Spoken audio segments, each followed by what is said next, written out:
Good morning, everyone. Thanks for taking the time out to hear out Industria.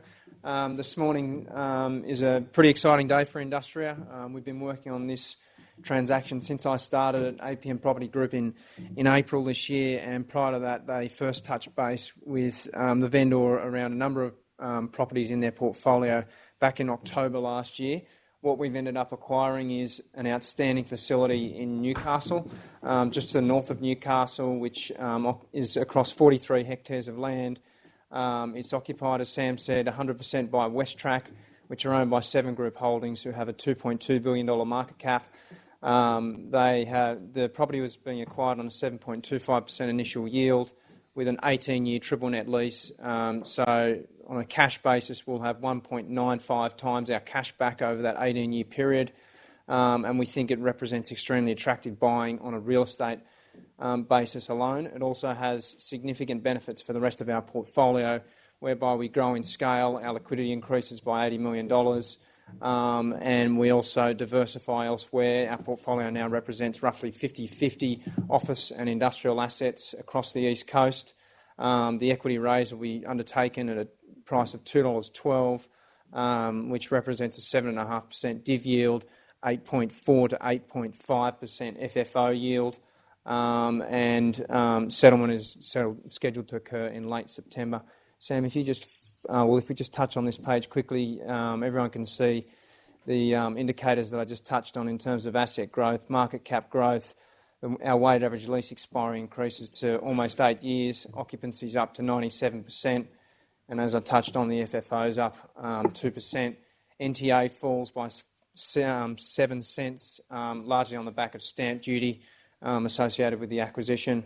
Sam, if we just click forward. So this slide here covers off on where the facility is located.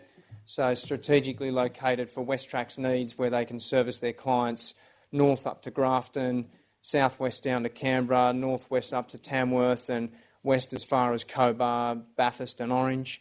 It's also in close proximity, obviously, to Newcastle Port there, and the M1 motorway, which will be upgraded in the next few years. The facility itself spans 45,000 square metres of buildings, which are office and industrial buildings. The industrial buildings include a component rebuild centre, which is a critical piece of the Westtrac infrastructure, where they bring in any part of their fleet to completely rebuild engines. They strip it down, they pare it all back, they strip all the paint back, they rebuild them entirely. There's 12 gantry cranes in there. It's fully air conditioned to 22 degrees, neutral pressurised, high-speed roller doors. They've got 2 dynameters in there where they test engines for up to 8 hours at full capacity at a time.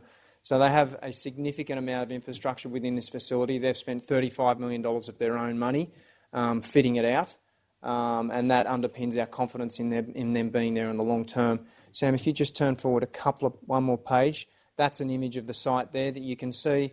So bottom right of image, there's the office buildings, which represent the headquarters for ACT in New South Wales, and also the Westtrac Institute, where they train all their apprentices from across the state. To the left of the image is the distribution centre, which spans 12,000 square metres, and they distribute over 1 million parts a year out of that, which represents over 20% of Westtrac's distribution in Australia.